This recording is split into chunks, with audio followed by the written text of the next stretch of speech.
बिस्मिल्लाहिर्रहमानिर्रहीम। अस्सलाम वालेकुम viewers, welcome to my channel cuisine seeker. तो आज ही जो रेसिपी शेयर कर रही हूँ ना, बड़ी ज़बरदस्त है, बड़ी चटपटी है। इसका तो नाम सुनते ही मुंह में पानी आ जाता है। जैसा कि आप देख भी रहे हो, मैं बनाने वाली हूँ मिक्स अचार, और वो भी अपने तरीके से, डिफरेंट तरीके से बनाने वाली हूँ। और ये अचार ऐसा बनेगा कि सालों ख़राब नहीं होगा। मसाला भी जो बच जाएगा ना, वो भी ख़राब नहीं होगा, और मज़ेदार ऐसा होगा कि आप खाएंगे तो खाते रह जाएंगे।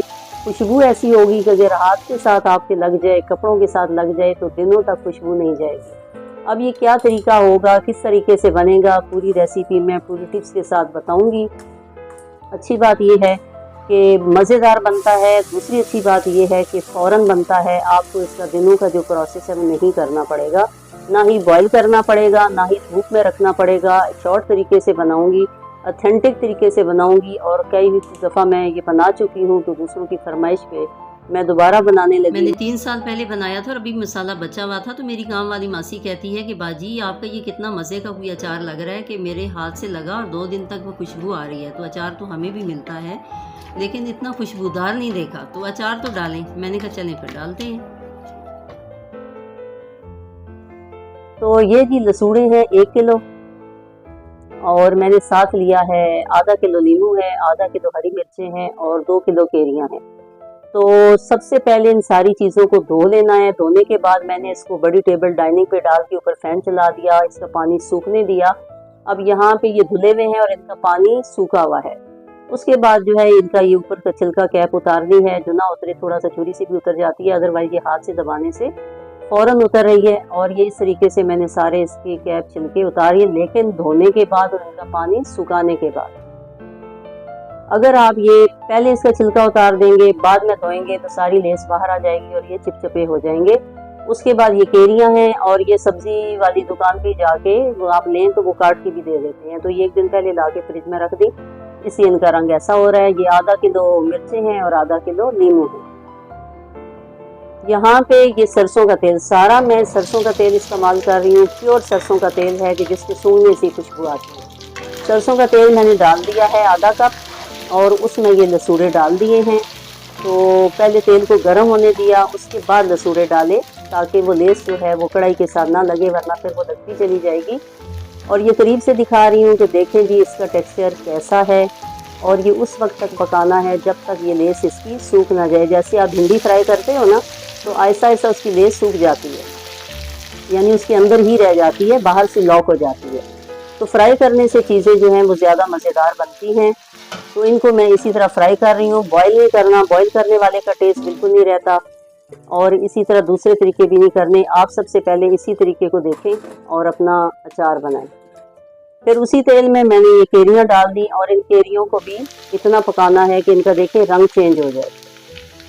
ये इस तरह रंग इनका इस तरह चेंज हो जाएगा, और ये तकरीबन 40-50% जो है ये साथ गल भी जाएंगे, और ये भी ऊपर से लॉक हो जाएगा, इनकी स्किन बन जाएगी, और अंदर से इसका टेस्ट अंदर रह जाएगा।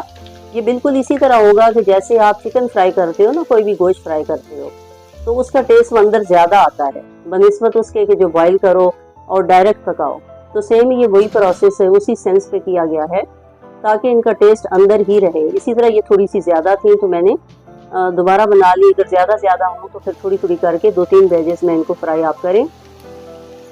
और इसी तरीके से जब रंग इनका चेंज हो जाए तो इनको निकालते जाए।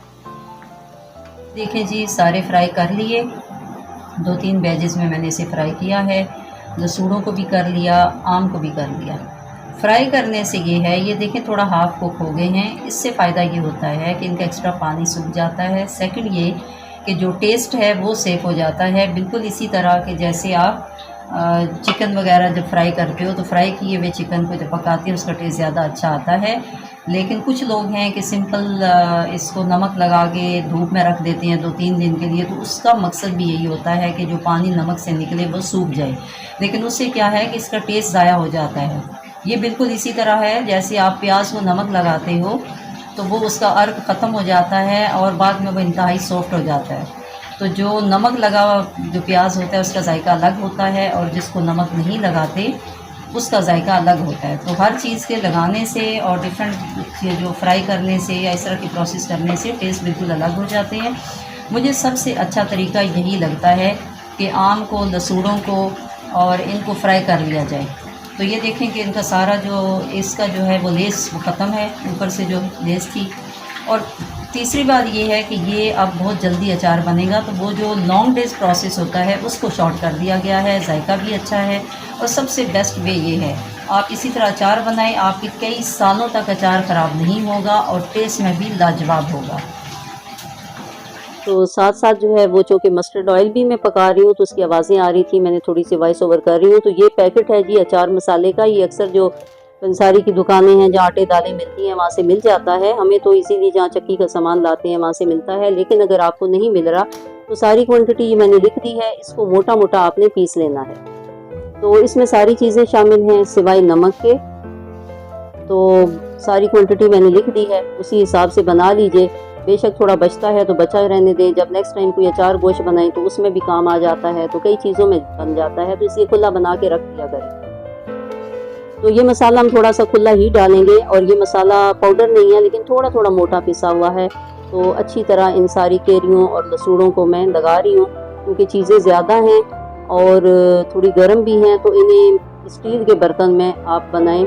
और दूसरा ये कि चूँकि खटास शामिल है तो कभी भी एल्युमिनियम या सिल्वर के बर्तनों में ना करें, अदरवाइज़ वो नुकसानदेह हो सकते हैं। तो नमक इसमें शामिल नहीं था, तो यहाँ पे मैं 6 टेबल स्पून भर के नमक डाल रही हूँ। थोड़ा सा ज़्यादा ही डालना है, लेकिन बहुत ज़्यादा नहीं कि आपके मुंह में नमक नमक आ जाए। यानी ये 2 किलो केरियाँ हैं और 1 किलो लसूड़े हैं, तो 3 किलो के हिसाब से मैंने 6 चम्मच डाले हैं। कम हो तो ज़्यादा डल जाता है, हमेशा अक्सर ये बात करती हूँ मैं, ज़्यादा हो तो कम नहीं हो सकता। तो इन्हें अच्छी तरह ये मैं मिक्स कर रही हूँ ताकि सारा जो नमक है वो लग जाए। और कुछ तो देखें आप, ये फ्राई होके पक गया है, बाकी ये काम जो है इसमें जो नमक डला हुआ है, हल्दी डली है, वो इसमें काम करेगी गलाने की। उसके बाद जो इसमें चीज़ शामिल की है वो तकरीबन 6 टेबल स्पून सिरका है, तो ये भी इसको गलाने में भी काम आएगा और काम करेगा। और दूसरी बात ये कि इसको ख़राब होने से बचाएगा, जो इसकी शेल्फ लाइफ है वो उसको बढ़ाएगा।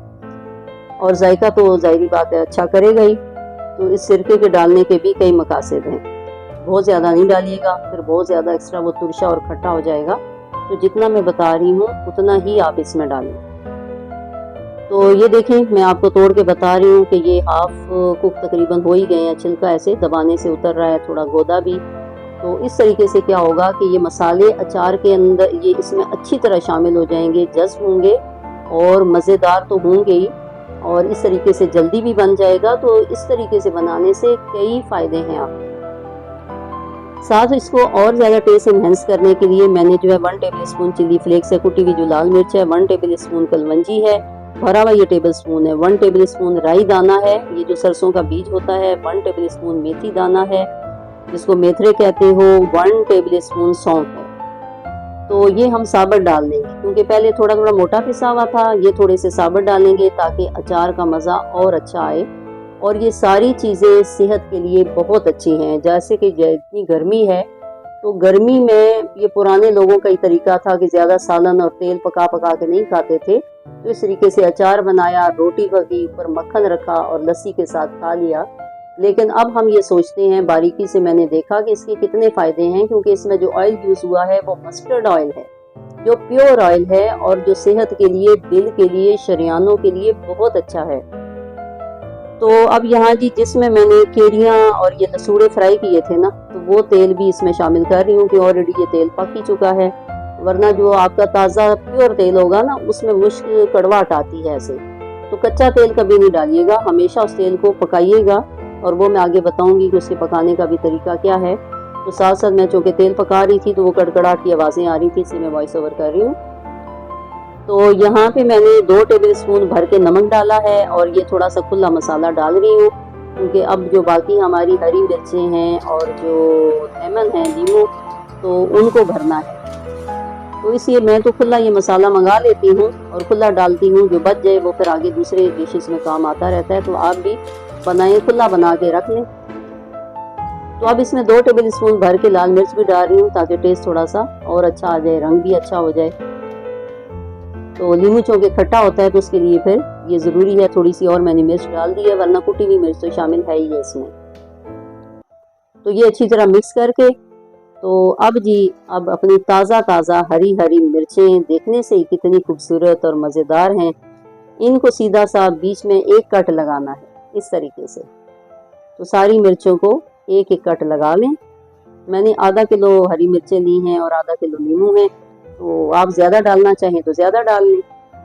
तो इसी तरह जी ये नींबू देखें, नींबू भी रस वाले हैं, रस वाले होने चाहिए, वो सूखे सूखे नींबू नहीं होने चाहिए। और आजकल मिल रहे हैं ताज़ा ताज़ा भी नींबू मिल रहे हैं। तो इस तरीके से इनको एक कट लगाना है, फिर क्रॉस में कट लगाना है, लेकिन नीचे तक नहीं, नीचे से बंधा हुआ होना चाहिए ताकि जब हम इसमें मसाला डालें तो वो बाहर ना निकले।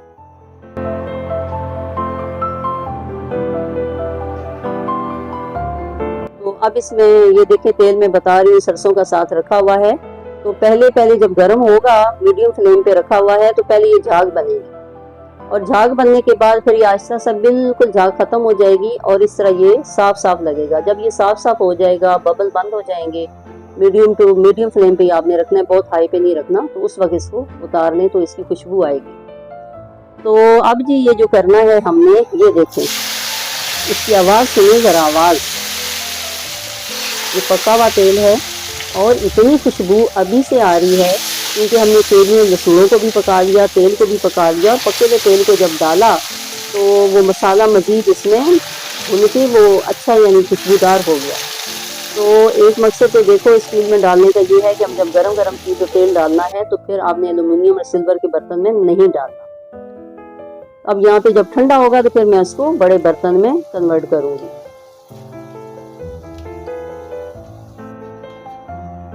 तो साथ ही मैंने सारे कट लगा लिए थे और अभी दोबारा तेल रख दिया है। मैंने तेल जो लिया है वो 2 किलो तेल मंगाया था क्योंकि तेल हमने खुला डालना होता है, इतना डालना होता है कि सारा अचार उसमें डिप हो जाए।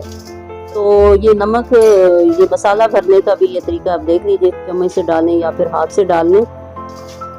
तो जो काम हाथ करता है ना वो तो कोई और चीज़ नहीं कर सकती, क्योंकि हाथ से फिर थोड़ा सा दबा के तो उसको मैंने बंद किया है मिर्च को, और इस तरीके से आप डाल सकते हो। तो जब वीडियो बनाते हैं ना तो थोड़ा सा मुश्किल होता है, अदरवाइज तो जल्दी जल्दी काम हो रहा होता है। अब वो मैंने चम्मच से डाला आपको दिखाने के लिए, वरना तो खुला मसाला सामने रख के आप भरते जाओ। तो इस तरीके से हाथ रख के अंगूठे का कि थोड़ा सा उसको खोलना है, खोल के बीच में ये मसाला भर देना है। तो इनको फ्राई करने की ज़रूरत नहीं है, हरी मिर्चें, नींबू, इनको फ्राई करने की बिल्कुल ज़रूरत नहीं है। वो सिंपल लसूड़ेगी, उसकी लेस ख़त्म हो जाए। और आम इसलिए कि वो बहुत ज़्यादा सख्त होता है और थोड़ा सा फ्राई होकर उसका टेस्ट और अच्छा हो जाता है। ये आपने बिल्कुल इसी तरह आपने डालने हैं, सिंपल ये कि धो के आपने इनका पानी खुश कर देना है, पानी नहीं होना चाहिए। तो ये दूसरा नींबू भी मैं भर के दिखा रही हूँ, 2 मिर्चें और 2 नींबू इस तरह मैंने भर के आपको दिखा दिया है। अब बाकी मैं खुद भरूँगी ताकि जल्दी जल्दी काम हो। थोड़ी सी वीडियो अभी भी लंबी है, लेकिन अच्छी चीज़ बनाने के लिए टाइम थोड़ा लगता है। आप लोगों को तो देखना होता है ना, तो हमारे कई घंटे इसको लग जाते हैं, क्योंकि जितनी ज़्यादा चीज़ होती है उतना ज़्यादा टाइम लगता है, उतना फिर एडिटिंग में भी उतना ही टाइम लगता है। तो घंटों का काम कटा के आपको मिनट्स में करके दिया जा रहा होता है, इसलिए इसकी कदर किया करें।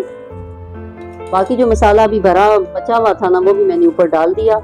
तो यानी मसाला भी इतना डालना है कि चीज़ों में भरने के बाद भी थोड़ा थोड़ा दिखना चाहिए, एक्स्ट्रा ऑर्डिनरी भी ना हो जाए, लेकिन इतना दिखना चाहिए।